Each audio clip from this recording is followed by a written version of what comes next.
Everyone, my name is Kelsey. I am an engagement executive here at WUSATA.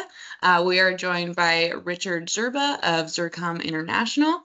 First, I'm going to do just some quick housekeeping, just so you know this is going to be recorded. So if you don't want to be on the recording, I suggest that you turn your camera off. And then we will post this recording hopefully by the end of the week. So if you weren't able to stay for the whole thing, or if you have coworkers that wanted to be here as well, we'll send that your way.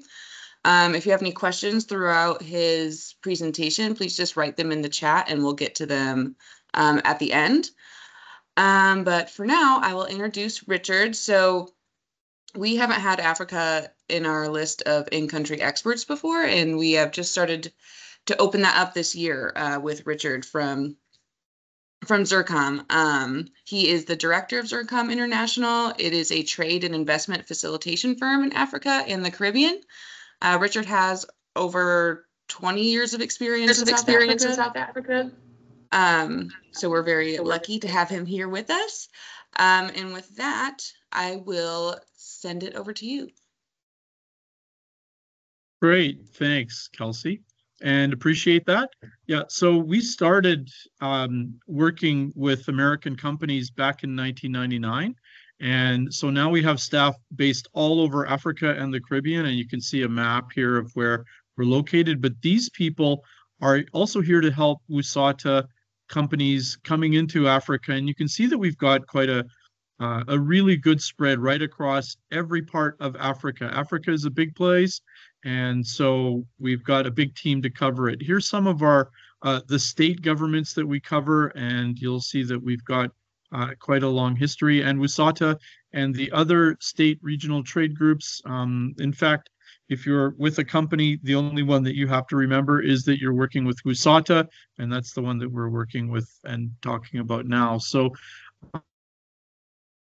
we're a lot of medium-sized companies. WUSATA, all of these things are typically going to be able to be brought out in your requirements. But in the end, it's all about getting down to your sales and how we can help you expand your export sales into a very big new market. So if many of the trends, and we'll summarize everything at the end, we see that agricultural imports into Africa have been increasing and are going to increase for a significant amount over the next few years, and we've seen this already. It's progression of having a much larger population that is gaining affluence, and we're seeing within this trend a big divergence of tastes, and so the middle class is growing, and we're seeing a bigger range of new things coming in. This is quite something, because between the year 2007 and 2029, effectively in real terms, the imported foods market is doubling, and we're right in the middle of that right now, but we're looking at important things. And then if we look at U.S. agricultural exports to Africa, we can see there was a peak in 2012, but generally the trend is upward, and it's going to continue, I believe, for the time being. We're really good things happening in all of the regions of Africa for different then just very quickly, here's a snapshot of and it's a bit, but there really hasn't been much that's changed, of where U.S. exports, which sectors go to Africa typically within the different types of things. And you'll see that there's a lot of commodities, but effectively within the prepared foods, processed foods, and food service products, we're seeing a big expansion. And these things will be brought out a lot more in the regional presentations that are coming up, and we're going to be talking to you more about the effectively what you can get into each of the regions. Africa is a place of big regions, but really what's happening importantly is that the African population is presently almost 20% of the world's total population. coming from about in 1950. And by the end of this, Africa will have over 40% of the world's total population. And that's not simply because, but it's also because there's a demographic decline right across the rest of the world. So if you look at Africa as a group of different regions, we see that the United States, we can fit continental United States into Africa easily 3.5, maybe 4 times. And so each of the regions that we cover, Southern Africa, West Africa, East Africa, North Africa, and the Indian Ocean Islands are all effectively as big as the continental USA, if you can imagine that. So what we not so much manage one region. We actually manage a set of regions for WUSATA, and you'll hear a bit more about why this is important. But effectively, Africa is a very diverse place with a lot of diverse things happening, and each of the markets that we're going to be breaking down for you in the future presentations will further describe all of the different elements that are happening. Some places have a lot more opportunity for you particularly than others will, but typically almost every company that we do come into contact with has at least one of the regional markets that has some possibility for you. So it's going to be really good to be meeting with you and talking with some of you later on in a more directed, personal company way. Africa presently has a lot of different economic common markets, and we're looking from actually the earliest period when in 1910 the Southern Africa Customs Union was formed, making it the world's earliest customs union. And so we have a good history of working customs unions and common markets inside South Africa. But what is really important and what the real trend is that the African Continental Free Trade Area has been formed. And since 2021, it's been in operation. And just like the European Union, it's going to take decades to this to a common market that is really recognizable, something similar to what the European Union is, or it maybe, if you remember your history, more like the European Economic Community. And so effectively trying to dilute the politics out of creating one common market. But almost every country in Africa has signed on to this and has ratified it. And as an American exporter, what is really important in this trend is that if you start how to get into one country or a region of countries, you're going to soon be able to understand how to get into the whole continent of Africa, because the regulatory are going to be very similar in terms of food exports into these different regions. And so presently there's phytosanitary protocols that are being negotiated. And so and then we're going to have food quality protocols. There's going to be a lot of different protocols right across the board, but those are a couple of them that are going to be important for you. And over the next 5 to 10 years, we're going to see placement of these different things going right across the whole continent of Africa. So if you understand how to get into one country at one level of regulatory compliance, you're likely going to be able to understand other countries. And so that's a bit similar to what will be what you saw in Europe. And as we know, the European project took decades to form, and there's a lot of fraying around the edges, and there will be fraying around the edges with the African Continental Free Trade Area. But it is presently, by geography, the largest common market in the world by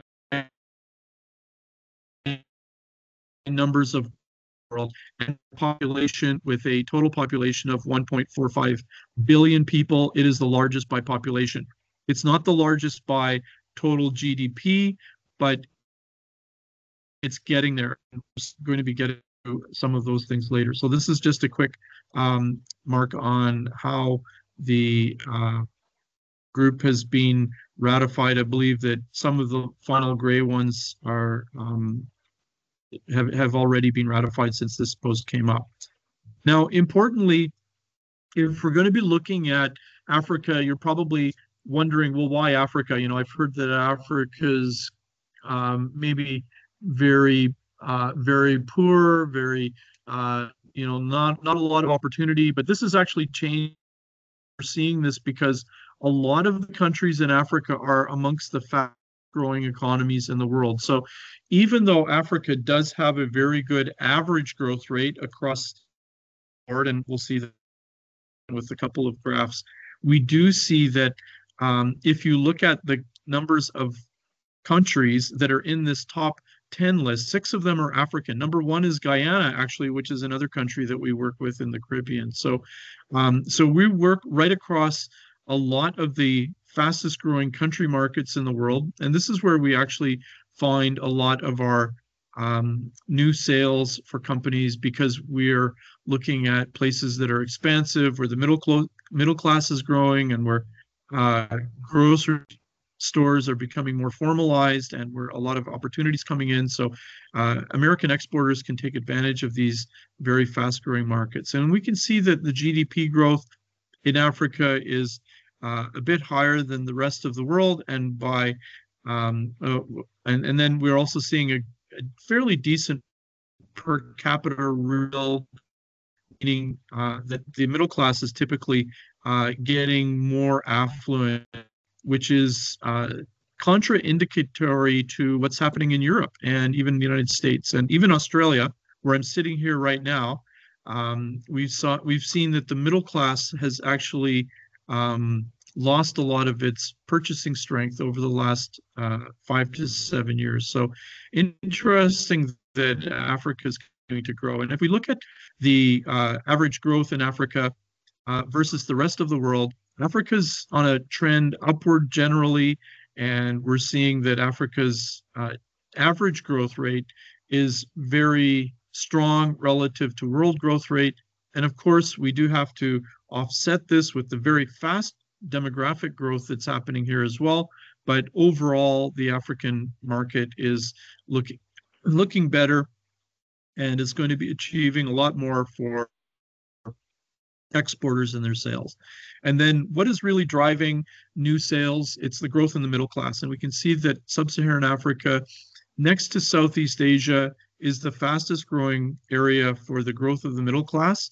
And we can see that especially areas like East Africa, which we'll touch on in another presentation, actually East Africa is the fastest market in the world for the growth of middle class and economic growth overall. So it is a big market, but overall we're seeing that Africa's middle class, which in the end is of that 1.45 billion people, there's a middle class of about a third of those people that are living lives that are similar to what Americans would live, or that are coming up, and within the next 20 or 30 years will certainly be middle class, recognizable by American or general Western standards. But there's countries in Africa that are already considered middle income or upper middle income. And so we have to understand that Africa isn't just one market, and it's a series of markets. But in general, I'm just going with the big trends. We can see that the GDP per capita here, the growth rate has been relatively low for Africa, but it is increasing, and we're seeing this this trend is something that is important as we move along. Africa is one of the world's youngest regional part of the world right now, with an average age of 19. And if you go to some countries like Uganda, Nigeria, the average age is below 18, so it's 17 and a half. So countries like Germany with the late 40s, even with Latin America, the average age is below 30 in a lot of countries. Africa's got a very young population, and this means that it's on a divergent track from the rest of the world, not just in demographics, but in the types of industries that are being built, and culturally, and a lot of different things that we're going to touch on. So once again, this highlights where the demographic growth is in the world, and we see that where it's red is where countries are growing and the strength in the population is getting bigger. And if it's very dark green, it means that there is a demographic shift downward. And so most of the world is actually in a very big demographic decline. And you, as food exporters, effectively, you're looking at where are the mouths to feed and can they afford to purchase what I'm trying to sell. Those are two kind of things. So the main thing is that strategically, Africa, if you have a long-term vision as an exporter, it is important strategically because of the positioning of the market, the relative size of the market, and the overall affluence in the market that is growing. And so we have to understand that if global markets in context, Africa is a very divergent case, and it's one that is becoming more interesting for everybody in the world right now. And just quickly, we're looking at another of demographic growth, and we see that sub-Saharan Africa, although it is declining, just like everywhere else, it's got a birth rate that is outstripping its death rate, and the rest of the world is not. And so we can see that there is typically, if we follow the same trend lines, which obviously, if you know statistics, they're probably going to reverse at some point because that's the way statistics work and the way societies work. There are trends, but then the trends can reverse and that sort of thing. But we do anticipate that the whole world's population toward the end of century, and we're going to see probably some very radical declines around the world. So the population of China by the end of the century will likely be just less than half of what it is now. Europe as well, and we're looking at some big issues that are happening in those markets. And if you're an exporter, you're probably already interested or selling into these two markets. So Africa is a very different case where we see there's a lot of new potential coming, and one where if you're looking at a generational fix for your company and you're looking at long-term strategy, Africa is a good play. So just very quickly, once again, India and China have been the big demographic numbers over the many years that we've grown up with, but Africa is the one of the future. And although it isn't really one, it is a region of countries, but it is a common market, and you're going to be more or less starting to treat Africa as a common market rather than a set of 55 disparate countries. And so we are looking at the population of Africa has already surpassed China ago. I think that China wasn't really truthful about their population figures. They probably have something like 1.3 billion rather than 1.4 because one day in 2009 they magically added 100 million young people to their statistics, and nobody can really figure out why. But in any case, there's a real impetus for change. India is another market that's very important, I think, for you as food to look at. Although demographically static right now, it's not. The replacement level is about the same, but that's another market you can't ignore if you're looking at global markets. And it does have a youngish population, but Africa's outstripping both of these in terms of potential numbers as we're looking at the future. Then one thing that's interesting to note is that by the end of this century, Africa will be supplying more new labor to the labor market than all of the rest of the world combined. The young middle class is going to be happening. Africa is a good part of that, and it's something where over the next decades, now, but especially over the next couple of decades, this is going to become more and more apparent, and more people are going to be coming into the market and building up their presence here. Just quickly, GDP in Africa, we're seeing that the growth rate in different parts of Africa is a little bit different, but we can see that there's good growth posited for this year and the coming year, 2025, from different statistical analyses. So we're looking at real growth rate of over 4% in the coming in this year and in the coming year, which is not bad. I mean, we've got a really good average growth rate, but again, as we saw from that early slide, there's country markets that are well above this average, and those are some of the ones that you might want to look at.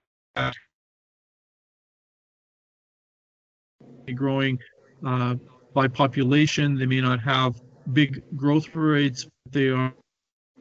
Hey, Richard. So you have to be able to ensure. Yes? You're lagging just a little bit. I don't know if anyone else is experiencing that, but maybe if you turn your camera off, it'll help the bandwidth. Okay, let me just. Sorry to interrupt.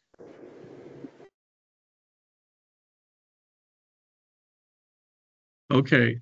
Do you think this is a little bit better, Kelsey? Yeah, it's starting to be, I think. I'll let you know. Okay, well, let's hope that it fixes. We'll be okay.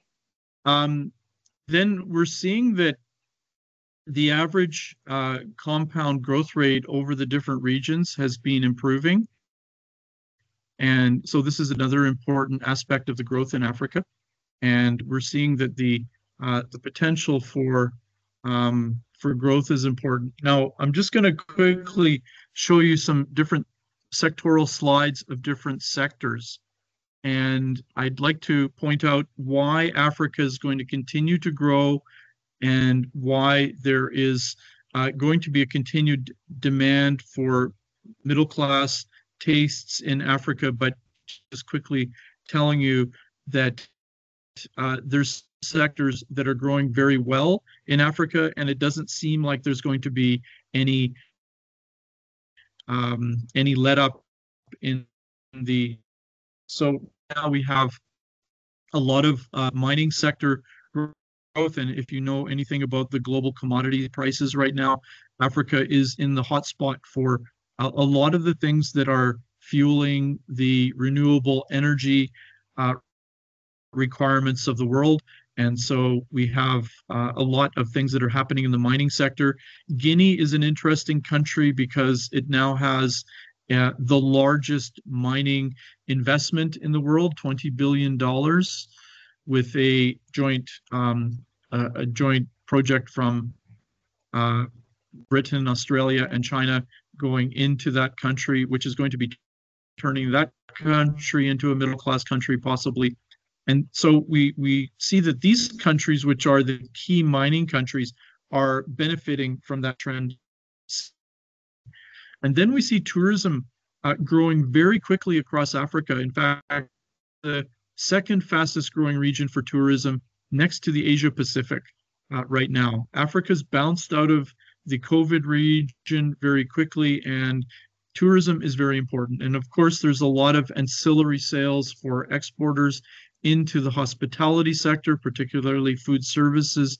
But this is one of the areas where you've got to look for new markets. Very interestingly, but tourism is now the largest foreign exchange earner, well before manufacturing and mining right now. So there's a lot to be said for the tourism growth sector right across Africa. Digital expansion is really important. Young people in Africa are looking for jobs. A lot of them don't find jobs. What they do is they create their own companies. And a lot of these companies are digital companies, so they can find new markets immediately. And so we're looking at places like Nairobi and Accra and Cape Town as becoming digital centers of excellence for all kinds of things. And this trend is going to to with digital economies, the main thing is that, yes, you do need some infrastructure, but the key thing is you need people behind them who are creative and able to build on these digital expansions. And relative to the cost of everything else, you don't need a lot of big infrastructure. And so we're seeing the digital expansion being a big change on the dial for Africa. And you can see that the general growth rates across Africa in the digital sector are actually outstripping the general growth. And this is something that's very important as we're looking at different countries and building your own sales of food, because where people are getting involved in new innovation, that's where your middle class is growing. And then the agricultural economy across Africa, yes, we've got climate change effects that appear to be happening. But what is interesting is that on average, Africa's getting is posited by a lot of people who've been doing these kind of studies, that Africa will become a wetter place in general, meaning that more agriculture is possible generally across the continent. So we're seeing higher levels of carbon in the air, meaning that the plants are starting to pick that up, and parts of the Sahara are now regreening, which is very interesting. And so we're seeing the agricultural belt expanding very slightly over these over the last while. And interestingly enough, there are some areas which are getting a little bit drier, and they're thinking that Namibia, southern Botswana, Africa, which is a desert area already, will be getting less rain. We have yet to see this, but Africa has 60% of the world's available arable land. And this is significant because we're seeing that with the growth in the middle class, with the growth in the agricultural economy to feed that middle class, we're seeing big growth there.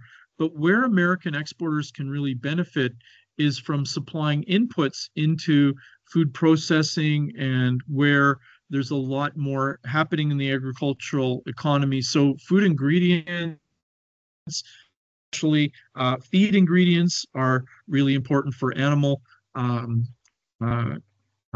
growth. And so we have a lot of opportunities that are growing even as the agricultural economy across Africa is growing.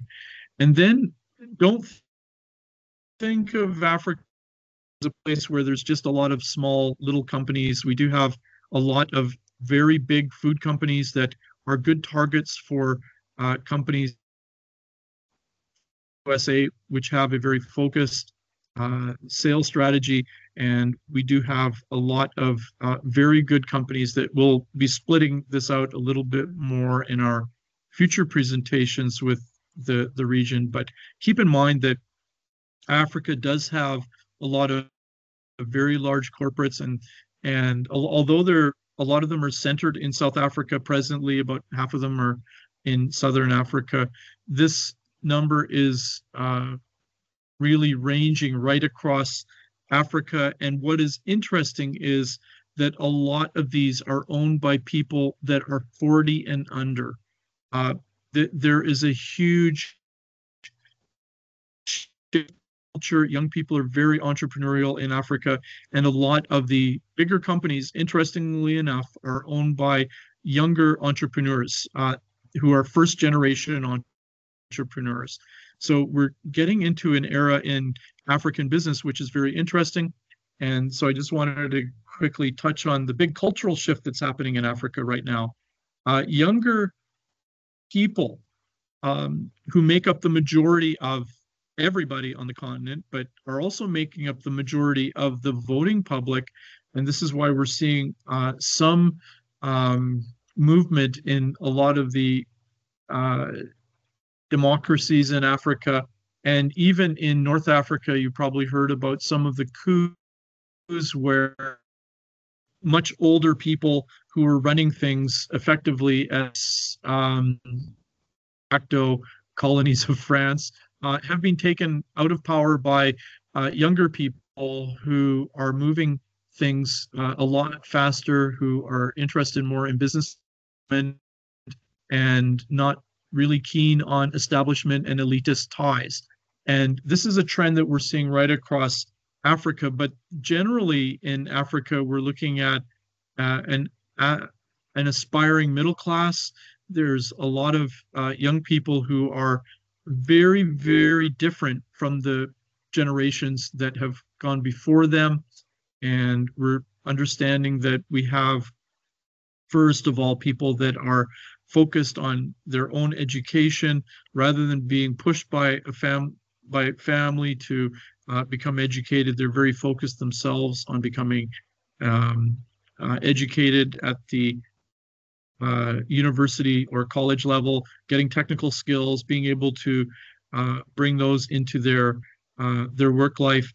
The other thing is they understand what comfort is and they want to attain it, but they're still very wise in terms of how they manage those resources. So in that respect, they might be similar to people, if you remember your grandparents who grew up during the 30s and 40s, very careful with the resources that they have. They harbor things. They might, once you bring a resource into the family, they will share it and treat it as they will keep it as low risk, but when they're working with their business ideas, they tend to be relatively high risk, looking for international opportunities right away because that's where the money is.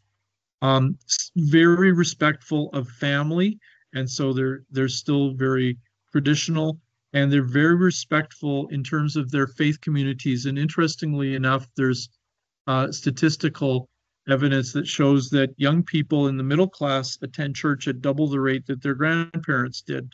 So we have a big shift in how young people are perceiving things, how they're bringing communities together.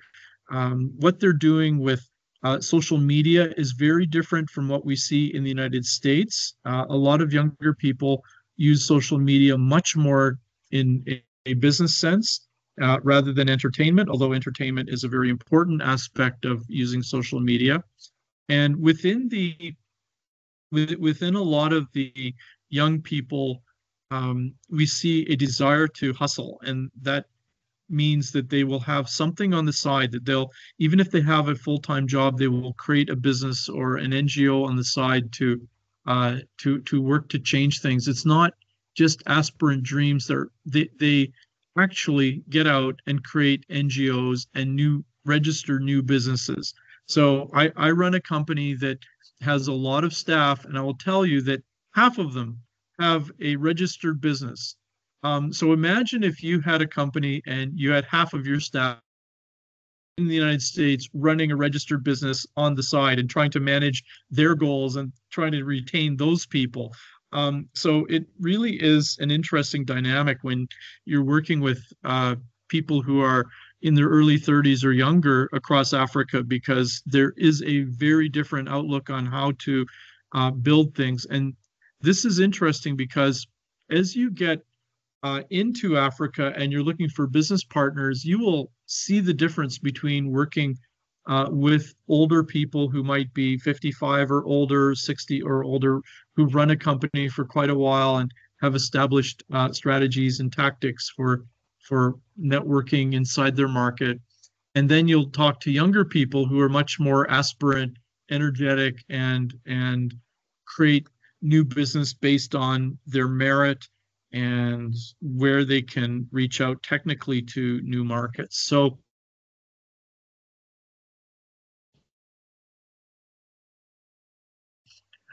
there's different strategies in Africa, and looking at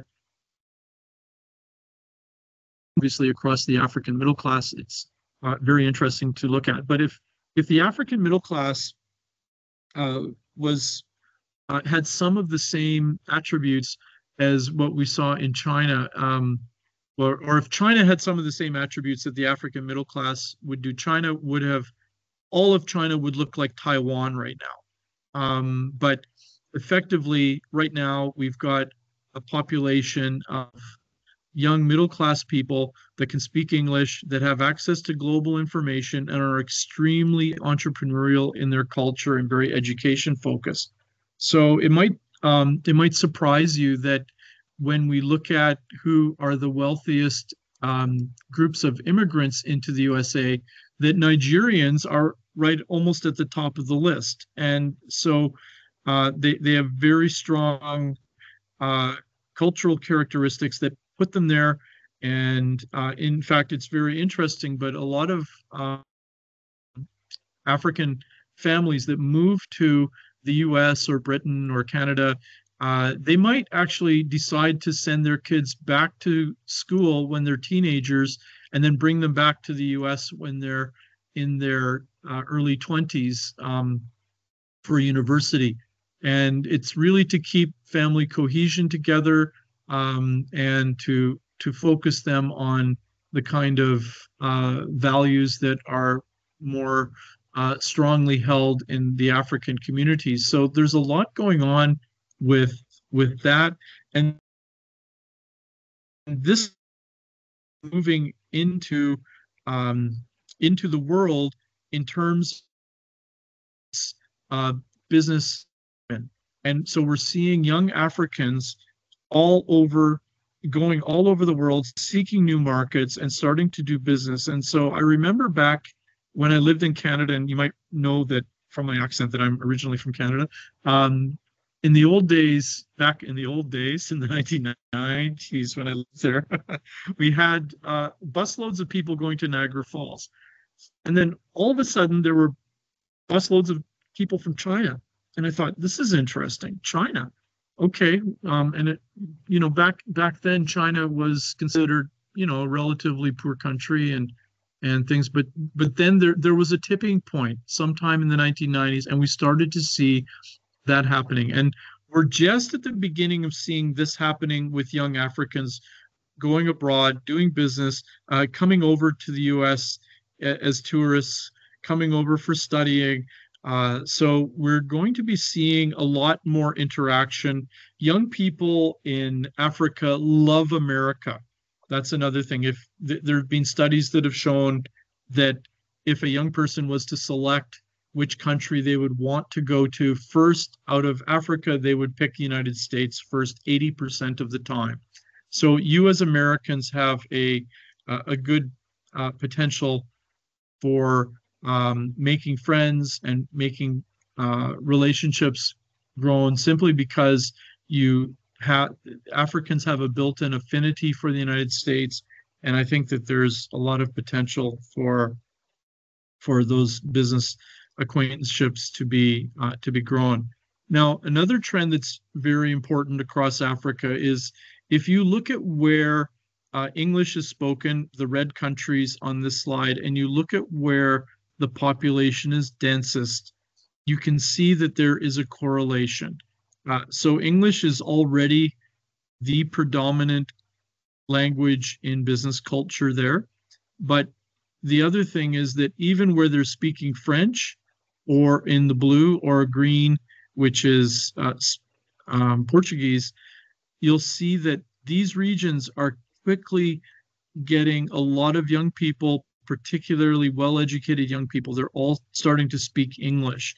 And this is evident in a couple of the countries, Togo and Gabon, which had no ties to the British Empire whatsoever, but they just joined the Commonwealth 2 years ago. And so the Commonwealth is a kind of like not really a social club, but it's a group of countries that were former British Empire countries. And we've seen countries like Mozambique, which was a Portuguese country, join the Commonwealth. We're possibly looking at Angola joining it. So this is interesting in that it shows that the young people are pushing for their countries to be part of the Anglosphere or the English-speaking world, because they perceive the English-speaking world as at the forefront of business development. If you were at any business gatherings here in Africa, you'd be shocked because you would look at a lot of the gathering and you would see people who are a lot younger, and you start meeting people and discussing things, and your main thought is, oh, I'm going to be talking to somebody that was hired as a junior, or a young manager in this company, and you turn and start talking to them, and they're actually the owner of the company. They're pushing into new markets. They've done well to educate themselves. Yeah, there's a lot of older people passing things around and discussing things, but young people are really the baseline of what the African business is. And so it's an exciting time. So if we look at some of the trends again, just to summarize, Africa is presently the world's largest common market in the world, but except it's developing its GDP. And so with a GDP of just $3 trillion, it is bigger than some of the other country markets, but we have to understand that even inside this common market, there are country markets that are going to be very important and of high potential for you. Whether you're selling one thing, if you're selling seafood, you might want to focus on Morocco or Mauritius or the Southern Africa region, where you have a lot of tourists coming in. If you're selling dairy products and you've got specialty products for low-income people, maybe Nigeria will be your best target. But we always have to be sure that even inside this large common market, there's an extraordinary amount of diversity. And I really want to invite you to enjoy some of the presentations we've got coming up, where we will have people from our different regions talking and presenting to you. And I'll be helping to lead panels in these different groupings. The next thing is the demographic is very evident already. How people are buying things, what's happening in the market. The countries are diversifying their tastes, and so the tastes that we shelves right now are truly global. Whereas when I came to Africa 30 years ago, it really wasn't that way. And so we're also seeing that the economic growth is evident, particularly with the formalized shopping. We've gone from open markets to supermarkets in a period of 2 decades. There's still a lot of countries that are catching up, but effectively most of the sales of food that are happening in much of Africa are in grocery stores now. The youth demographic is very important, and keep in mind that there's a youth-driven business culture. And one really important aspect of that is that the young people really abhor corruption.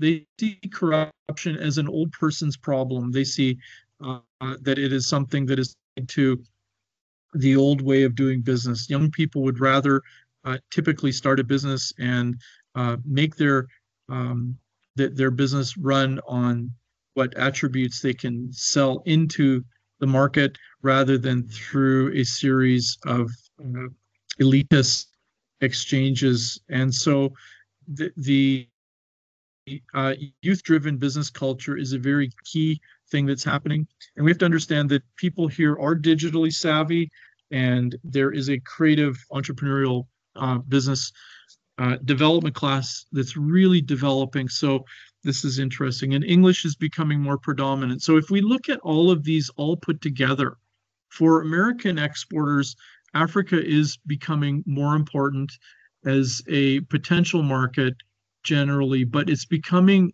a more important, not because of economic reasons, but also cultural affinity.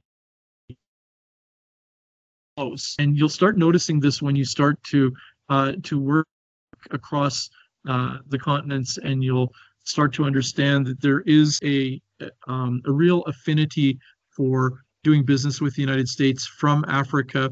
And we hope that we can develop that with American companies wanting to go to Africa and understand that it is a market where not only can you make some decent sales, but you can really enjoy yourself while you're doing it, because there's a lot of really, really splendid places to visit, and to take time out to have some really good life experiences.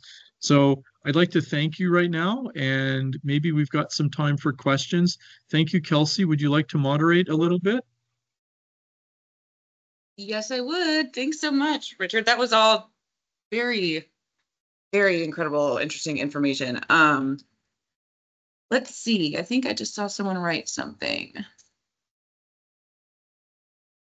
So Shane, a Montana company producing halal meats. Can we discuss the different avenues for selling food products according to the different religious regions of the continent? Right. Which So we are splitting up. We are that's splitting right. up your So webinars, but we good we can do question. that, sure. If we look at the map of Africa, obviously North Africa is predominantly um, Muslim, and there is a lot of there, particularly Morocco.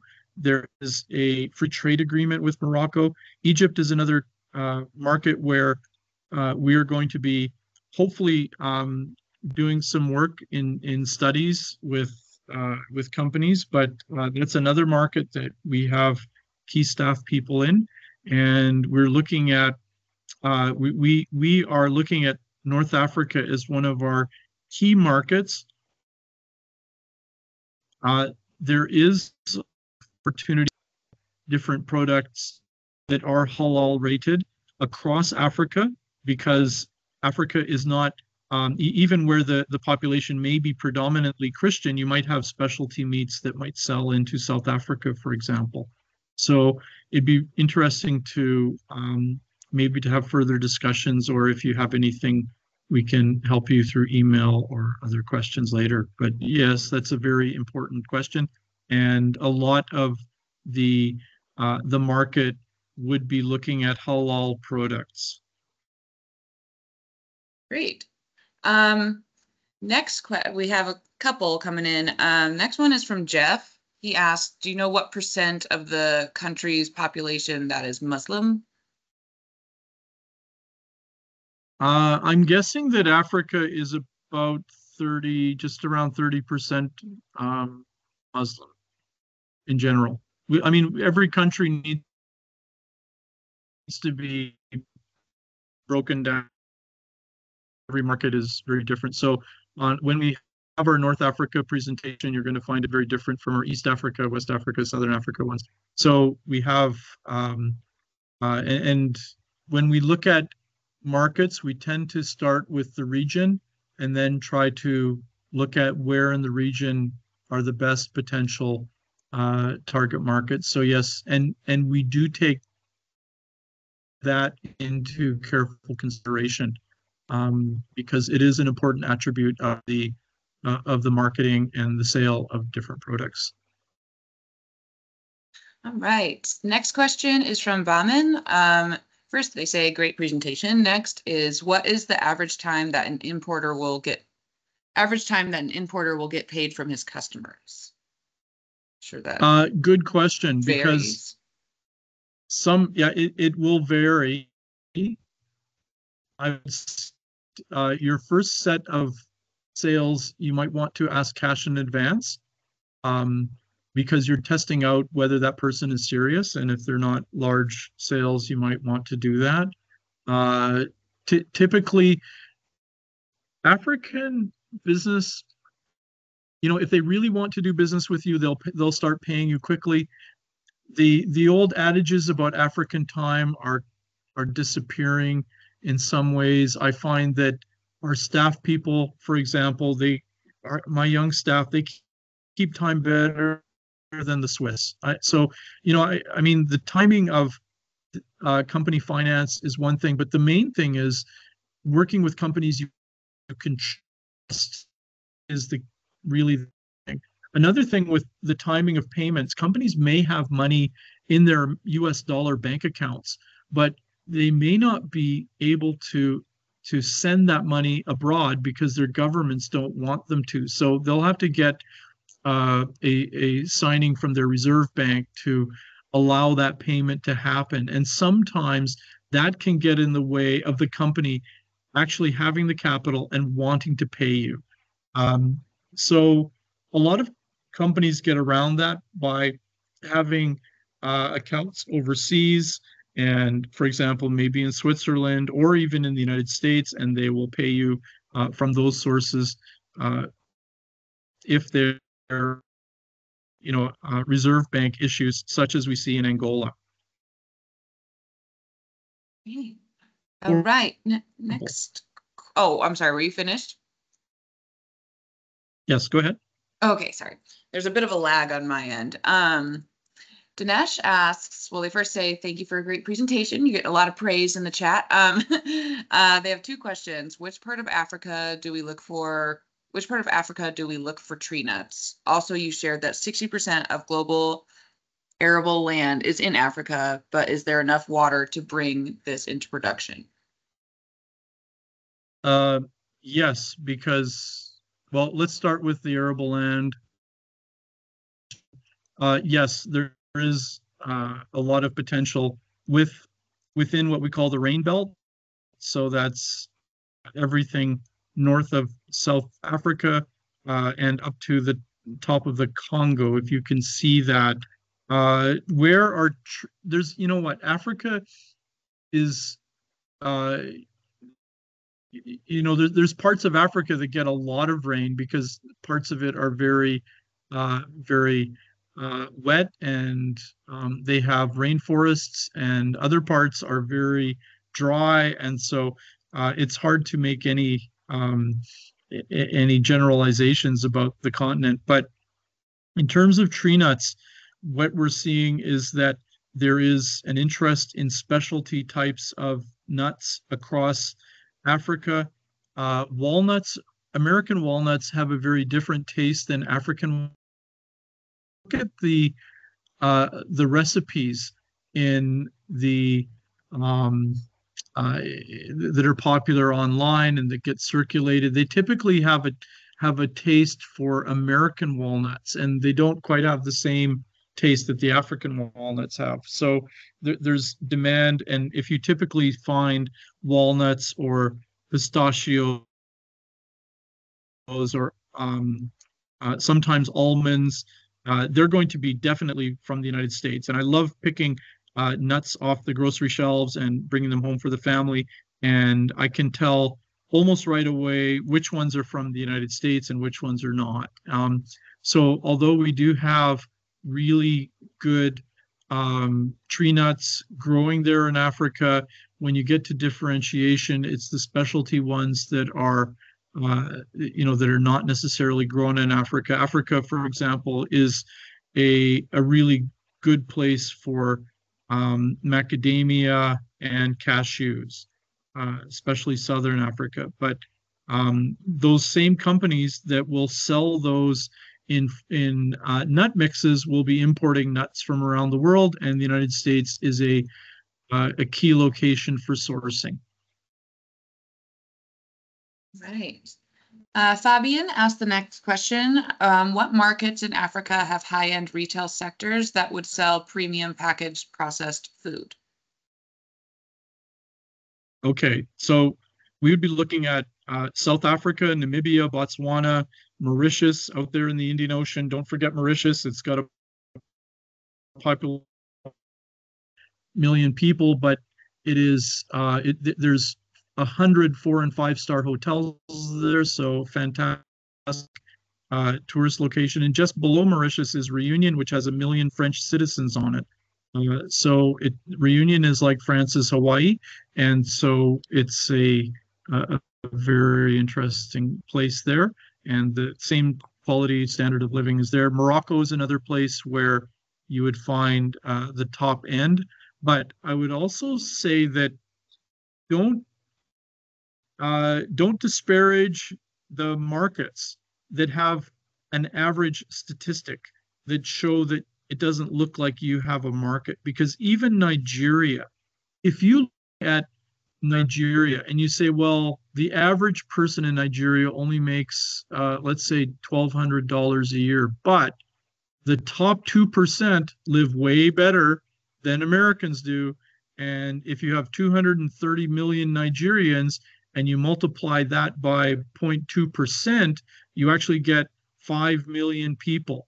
And that 5 million people live better than the United States. And that means that you have a market bigger than New Zealand sitting in the middle of Nigeria. You just have to find them. And so everywhere there's a top market part of the market. But some countries, yes, of course, are a little bit easier to look at. You'll have more broad-based support for your products. But I wouldn't say that there are limitations to that. And every country, every product line that we look at, we want to ensure that you're going to get maximum potential by having a good nuanced discussion rather than listen to a bunch of statistics that were put together by a first-year university student.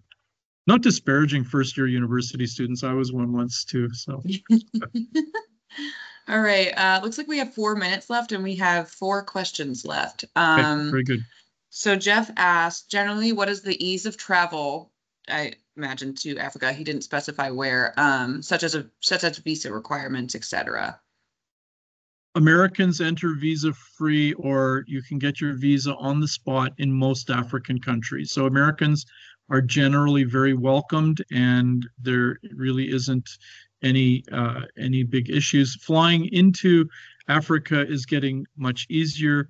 A lot of American carriers fly into and out of Africa. There's a lot of foreign carriers that come in.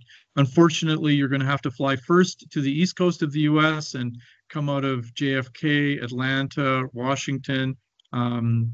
But the idea is that there's lots of good connections to Africa, and these are growing very quickly as well.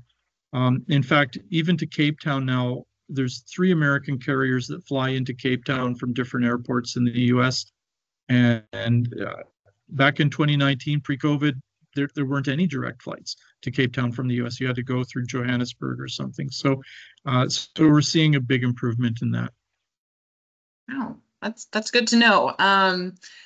Bauman asked, and this can be answered in a lot of different ways, but best way to avoid payment fraud? The best way to avoid payment fraud is talk to us.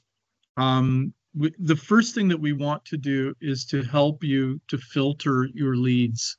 So if you're looking at, working with WUSATA through their business development programs, we're part of a network of companies around the world that want to help you create new business and to filter out all the nonsense. And so the key thing is that companies that have been in business for 20 years or 10 years and that we've discussed your potential with are much less likely to be about to conduct fraud on you than somebody that comes to you and says, I'd like to buy a large amount of your product. And so being proactive rather than reactive is a very important aspect of finding the right people to work with. I'd also like to say, again, in my presentation, the happening in Africa, and this is generally away from corruption. So yes, Africa does have a corruption issue. My company has worked with 4,500 different company projects over the years. That's a lot. And we have never once had an American company come back to us and say, I've been treated fraudulently, or this guy's really trying to do a dirty deal on me. Never once. So the idea is get your stuff through the right networks and find the right people to do business with, and hopefully you'll be able to get your money on time, and that's why we're here. That's incredible. 2 more questions. This next one is from Anthony. He lists out a couple different acronyms. Only one of them I'm familiar with, so just brace yourself. What are your thoughts about the different trade blocs, such as the Common Market for Eastern and Southern Africa, SADC, EAC? Any strategies that Yep. we should consider? Each of these are tied into some of the different regional markets that we're dealing with. Some of these groupings are really important to understanding what's happening in the different things. I really wouldn't have time to go into each of them, but I would say that the Southern Africa Customs Union inside the community is probably of key importance. And we can see that as different regions are developing their own different common markets, that the big one, the African Continental Free Trade Agreement, is going to be bringing all of these together. So there are a lot of existing hierarchies and power groupings that different to let go of, but the big move over time will be to work more toward a continental uh, free trade and understanding that really it's going to be moving more toward a European Union thing, just like Europe had different economic groupings prior to coming together. Those all coalesced into one bigger one. It's going to take decades, but this is what's happening.